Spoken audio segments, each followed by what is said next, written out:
Hello అండి, మన ప్రభును రక్షకుడైన యేసుక్రీస్తు నామములో మీ అందరికీ వందనాలు. ఈ రాత్రి ఈ వీడియో చేయడానికి ప్రధాన ఉద్దేశం ఉంది, కారణం ఉంది. ప్రియులరా, ప్రవీణ్ పగడాల పాస్టర్ గారు మందు తాగి డ్రైవింగ్ చేస్తూ మరి యాక్సిడెంట్ అయింది అన్నట్లుగా చిత్రీకరిస్తున్నారు కొన్ని న్యూస్ ఛానళ్ళు.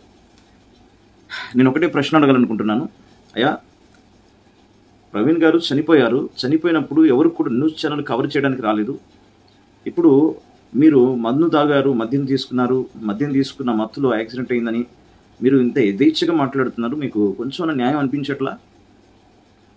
ఇంకా రిపోర్ట్స్ రాలేదు, మరి ఎందుకు డిపార్ట్మెంట్ రిపోర్ట్స్ లేట్ చేస్తుందో మాకు తెలియట్లేదు. మాకు ఇప్పటికీ చాలా డౌట్లు ఉన్నాయి. ఒక పోస్ట్ మార్టం రిపోర్టు 1 డేలో, వీలైతే 2 డేస్లో రావాల్సిన రిపోర్టు 1 వీక్ వస్తుంది. ఇంతవరకు ఆ రిపోర్ట్స్ ఇవ్వట్లేదు.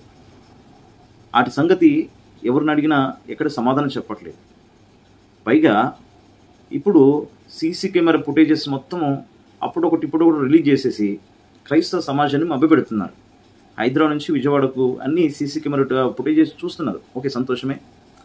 అయితే నా ప్రశ్న ఏంటంటే, మీరు సీసీ కెమెరా ఫుటేజ్ చూసి అలసిపోయారా? ఓకే, హైదరాబాద్ నుంచి విజయవాడ వరకు కేవలము ఆ సీసీ కెమెరా ఫుటేజెస్ అయిపోగానే వైన్స్లో ఉన్న సీసీ కెమెరా ఫుటేజే దొరికిందా మీకు? ఇచ్చినవాడు ఎవరు? మీరు ఎలా ఆ వైన్స్ మీద పసిగట్టారు? ఎలా కనిపెట్టారు మీరు? అసలు దీని వెనకాల ఏదో పెద్ద కుట్ర జరుగుతుందని మేము భావిస్తున్నాం. ఒకడు తాగి చనిపోతాడు, రిపోర్ట్లు వచ్చేవి అవే చూడండి అని బాజాప్తుగా మాట్లాడు అంటే, ఆ మాట నిజం చేయడానికి ఈరోజు మీరు బ్రాండీ షాప్లో మందు తీసుకొని తాగి యాక్సిడెంట్ చనిపోయాడని మీరు చిత్రీకరిస్తున్నారు. అంటే ఇన్ని రోజులు మేము అనుకున్నాము వాడు ఏదో మాట్లాడుతున్నాడులే అని, కానీ వాడు మాట్లాడింది నిజమన్న సంగతి ఈ రోజుకి తెలిసిపోయింది. అంటే వాని మాటను గెలిపించడానికి మీరు చేసిన ప్రయత్నం చాలా గొప్పదండి. అంటే మర్డర్ అంటే హత్యను కూడా అది యాక్సిడెంట్గా మీరు చిత్రీకరించడానికి పడుతున్న ప్రయాస ఎంతో ఎంతో అర్థమవుతుంది. మీరు అడగాల్సింది వాడిని, ఏంటి అరే మేము ఇంకా సీసీ కెమెరా ఫుటేజెస్ ఈరోజు వచ్చాయి, నువ్వు ఆ రోజు ఎట్లా చెప్పావు? అడగాల్సింది వాడినండి. ఇంటర్గ్రేషన్ చేయాల్సింది అట్లాంటి వాళ్ళండి. అవి చేయకపోగా రిపోర్ట్లు లేట్ అవుతుండగా మరలా నిందలు. దేవుడు చూస్తున్నాడండి. తప్పకుండా మీకు న్యాయం జరుగుతుంది, మాకు న్యాయం జరుగుతుంది, మాకు తప్పకుండా న్యాయం జరుగుతుంది. దయచేసి మమ్మల్ని మానసికంగా బాధ పెట్టే ప్రయత్నాలు చేయకండి. ఇప్పటికే మనిషి లేడన్న బాధతో ఉన్నాం. మీరు ప్రతి ఒక రోజు కొత్త ట్విస్ట్ ఇచ్చేసి, అంటే తనే చనిపోయాడని, ఇంకా వేరే వ్యక్తుల్ని చేయకూడదు, తనే చనిపోయాడు, తనంతటితో తనే చనిపోయాడని క్రియేట్ చేయడానికి ఎన్ని డ్రామాలు ఆడుతున్నారు. ఆ వ్యక్తి అసలు అతను ప్రవీణ్ పగడాలైనా కాదా అనేది సస్పెన్స్లో ఉంది. వైన్స్ తీసుకున్నాడని, ఆ తాగిన మైకంలో వెళ్ళి డివైడర్ గుద్దుకొని అద్దాలు పలిగాయని, అలాగే తనే చనిపోయాడని అందరూ చిత్రీకరిస్తున్నారు. సరే, మీ మాటకే వద్దాము, కొద్దిసేపు అదే నిజం అనుకున్నాం. అయితే ప్రవీణ్ పగడాల గారే తాగిన మైకంలో మరి తనకున్న స్పెట్స్ని తీసి చక్కగా మడతపెట్టి పక్కకు పెట్టేసుకొని, హెల్మెట్ తీసుకుని ఒక రాయితో కొట్టుకొని, తనకున్న ఆ బుల్లెట్ వాహనాన్ని మీదేసుకొని ఛాతి మీద తన షూస్తో కొట్టుకొని తనే చనిపోయాడు అంటారా? ఎంత పెద్ద లోయండి అది. రోడ్డు పక్కన చిన్న గుంత, అది గుంత కూడా కాదు, ఏదో చిన్న డౌన్లో ఉంది. ఒకవేళ పడితే తాగిన మైకంలో బండి ఎక్కడో పడాలి, మనిషి ఎక్కడో పడాలి కదా. ఎలా నిర్ధారణ చేస్తున్నారు మీరు? మాకు ఖచ్చితంగా డౌట్లు ఉన్నాయి సార్. మనిషి చనిపోతే కవర్ చేయాలని మీడియా ఇప్పుడు వచ్చి మాట్లాడుతుంది. నోటికి వచ్చినట్లు ఎవడు పడితే వాడు బయట తాగి పడిపోయాడని రిపోర్ట్స్ రాముందుకే, సీసీ కెమెరా ఫుటేజెస్ రాముందుకే ఎవడు పడితే వాడు మాట్లాడతాడు. నోటికి వచ్చిందలా మాట్లాడతారు.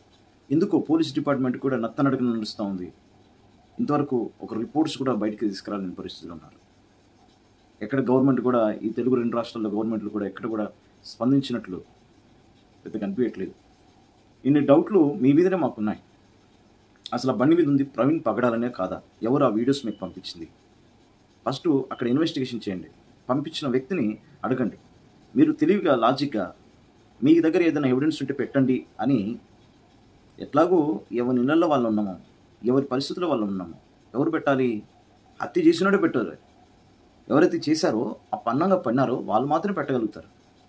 మీకాడ ఎవిడెన్స్ ఉంటే పెట్టండి పెట్టండి పెట్టండి అంటే అది పెట్టారు. పెట్టించినోడు ఎవడో వాడిని ఇంట్రగేషన్ చేస్తే ఈ వీడియోస్ నీ దగ్గరికి ఎలా వచ్చాయి, నువ్వు కరెక్ట్గా ఆ వైన్స్లోకి వెళ్ళేసి ఎలా తీసావు, అసలు ప్రవీణ్ పగడేలన్నా కాదా, కరెక్ట్గా ఇన్వెస్టిగేషన్ చేస్తే అసలు రంగు బయటకు వస్తుంది. దయచేసి చేయండి సార్, న్యాయం చేయండి సార్. ఒకవేళ న్యాయం చేయలేము అనుకుంటే వదిలేయండి సార్. కానీ ఒక వ్యక్తిని కోల్పోయిన కుటుంబం బాధపడుతుంది, ఒక సేవకులు లేడని సంఘం బాధపడుతుంది, ఒక మంచి నాయకుని కోల్పోయామని క్రైస్తవ లోకం బాధపడుతుంది. ఇంతమంది మనోభావాలని మీరు అనవసరంగా మీడియాలో ట్రోలింగ్ చేసి బాధపెట్టద్దు. కరెక్ట్ రిపోర్ట్ ఇవ్వండి, మేము కోరుకునేది అదే. దయచేసి ఇది ఎక్కడికెక్కడికో వెళ్ళిపోతుంది, అలా పోకుండా కరెక్ట్ రిపోర్ట్ ఇస్తారని ఆశపడుతూ, దయచేసి క్రైస్తవ సోదరులరా, నాకు తెలిసి ప్రవీణ్ అన్న మందు తాగడు. ఖచ్చితంగా ఒకవేళ ఏదైనా జరిగి ఉంటే వాని వెనకాల ఏదో బలమైన కారణం ఉంటుండొచ్చు. మీరేమనుకుంటున్నారో దయచేసి కామెంట్ చేయండి. అందరం కూడా ప్రార్థన చేద్దాం, న్యాయం కోసం కొట్లాడదాం. దయచేసి సేవకులారా, మీరు అందరూ కూడా చేతులెత్తి దండం పెడుతున్నాను. దయచేసి అందరం కూడా న్యాయం కోసం కొట్లాడాలి. అందరం ఒక మాట మీద, ఒక తాటి మీదకి రావాలి. క్రైస్తవులకి ఒక ధైర్యాన్ని ఇచ్చే ఆ యొక్క ఆలోచన చేస్తారని ఆశపడుతూ అందరికీ వందనాలు.